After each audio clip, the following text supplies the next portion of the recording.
All right, guys. They released the workout. I know all of you guys have already seen it. I went through, this was before they did the workout. I tried to figure out how many seconds it would take and probably what their score would be. I had 12 plus rounds, and that was about a round off or so. First off, let me say that what you saw on the demo, Sam Briggs will probably be the fastest in the world at that, bar none. So basically, I'm saying that because I don't want you to try to pace or mimic what they did, because you're all going to come out too hot if you do that. Okay, so I want you to push, and I want you to try to beat them and have the mentality that you're going to beat them. But I also want you to be realistic in how you set up your pacing and your strategy. So let's go through the workout. All right, 20 minutes. I don't know about y'all. Y'all may not be happy about this, but you should be really, really happy that you have a 20-minute that is primarily aerobic based workout, because that is what I've been training you for. All these 5-minute AMRAPs with rest, 10-minute AMRAP, 15-minute AMRAP at sustainable pace. Like, all of those are designed to keep you moving for that entire time and to keep things aerobic, which is exactly what this workout can be, depending upon your ability for the toe to bar and as well as the hang clean and overhead. So if you saw Sam Briggs and Kristen, like, that was a completely aerobic workout. It was 20 minutes. It might have been the same stimulus as if they had just gone and run a 5K. Okay, some of you guys may not be there, but if we can strategize for it, I think your aerobic capacity and aerobic system is in place for you to do really, really well. We just have to be smart about how we break some things up. So for the toe to bar, okay, I'm gonna say pretty much everyone needs to go ahead and go 4 and 4. All right. If you have that mentality of going 4, quick drop, back up, 4 again, okay, you're not gonna lose a ton of time. All right. But you will lose time if you end up having to break a ton after round 7 or round 8 and you just gas out. It's not worth it. Okay. So I would say 4 and 4. Landon, you would probably be the exception to that, just because you have a much higher capacity at toe bar than most people, and that's just a really good movement for you. For the 10, hang clean and overhead, right? There's two things you need to think about in terms of just movement wise, how to do the movement. You need to take some time and play around with it, because there's two ways to do it. As you saw, Sam Briggs started out here, right, down by the side, and then she quickly switched to this right here. And basically, if we come here, it's much more of a hip dominant movement, similar to a kettlebell swing, right? So less bicep, less pull, but it's gonna be more hip powered and drive to be able to get it up overhead.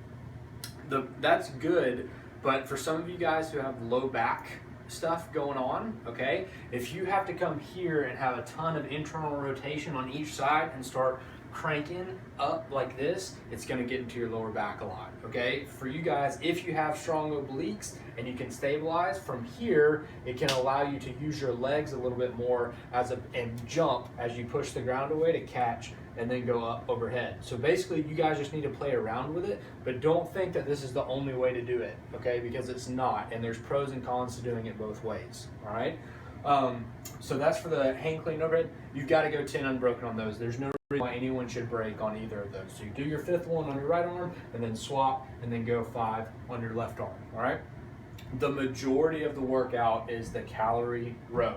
You got 14 for guys, 12 for ladies. That is probably, I don't know, 65, 70% of the entire time spent on the workout is right there in the row. You cannot dog it, okay? You have to push, you have to maintain a pace higher probably than just an easy stroll recovery pace, all right? So a lot of you guys have been doing your 500-meter repeats, right, at that pace, okay? This needs to be done faster than that, all right? It needs to be done faster than that so that you can get back to the toe to bar and keep moving and keep a good high cycle rate. As far as setup goes, you need to have everything right here set up in as close a proximity to one another as you can, okay? So on the open, they went bar, dumbbell, rower, right? That's not a bad setup, but the way that I would do it is I would have the bar right here, and then I would have dumbbell and rower set up right next to each other. So you're just going back and forth between the two and right back up to the bar, okay? But as close as you can, that's gonna save you time on transition, all right?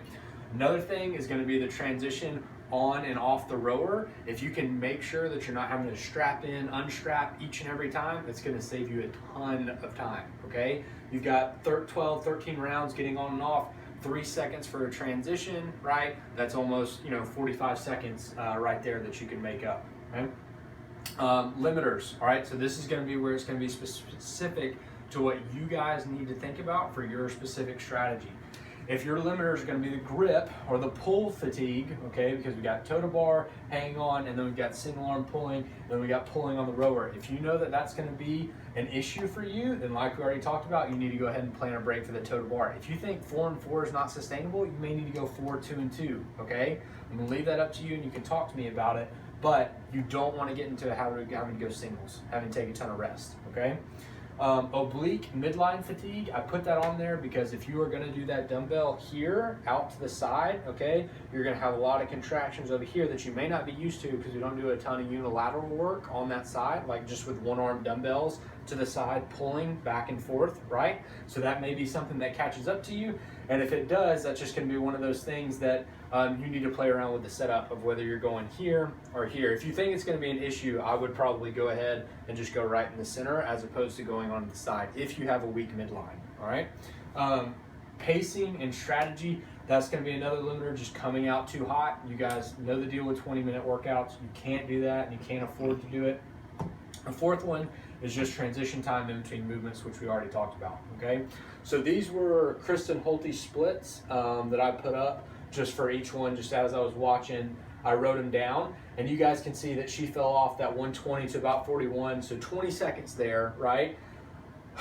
I'd rather have seen her do like a 130 or something, and for you guys, if you can maintain a minute 40 throughout, that's 12 rounds. Okay, so a minute 40 a round is 12 rounds right on the dot, and that is going to be a fantastic score. Okay, so some of you should shoot for that, some of you should not. Okay, and you guys probably know who you are on that. All right, so that's the workout. I've got up here in all your programs for tomorrow, I've already updated them. And what I've given you is I've given you some mobility work for the pec, okay, and for the T-spine, just so that you've got good range of motion up overhead. We're not staying crunched down here where we can't get in big, deep breaths, right? We want the chest open, all right, full, being able to breathe, staying nice and tall. After you do your mobility and after you do your quick warm-up, you need to do a full practice round, okay?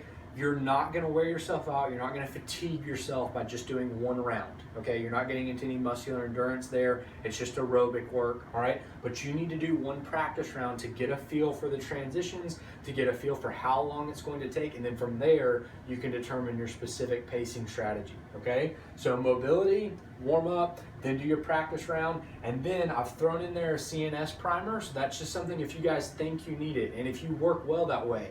I don't work well jumping right into a 20-minute AMRAP first thing out of the day, okay? I need something to get my blood flowing. I need something to get my brain woken up. So the CNS primer is really just like, I think it's built to a heavy power clean and then shoulder to overhead, not anywhere near max, not anywhere near a heavy single for the day, just trying to stay fast, snappy, and just get you woken up, okay? After that, the last thing that you have on there, either later on in the day as a completely separate session. So if you were doing this workout in the morning, in the evening, you need to come in, and I've given you just like a 20 to 30 minute, just easy pace bike, right? And it's supposed to just work as basically a flush. We want to flush the system out. We don't want a lot of fatigue being set in from this because you're going to have to repeat it again on Monday, okay? So make sure you do that. If you don't have time to do that in the afternoon, let's say you're doing the workout 2:30, something like that, then I want you to rest at least 20 to 30 minutes after the actual workout and then go into 20, 30 minutes of just real easy pace on the bike. Don't stress yourself out about it and just go from there. So I think that's it. This is one that will be able to be repeated and without much fatigue onset with Monday. It's not going to be affected by much. So I think you'll be fully recovered to be able to give it another go. But with that being said, go as hard as you can tomorrow and get after it. And so last thing I want to leave you guys with is basically just have fun.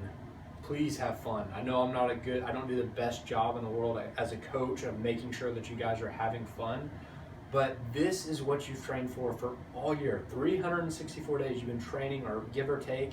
Like, go out. You don't have any fear. Like, no fear of failure, no fear of expectations not meeting them.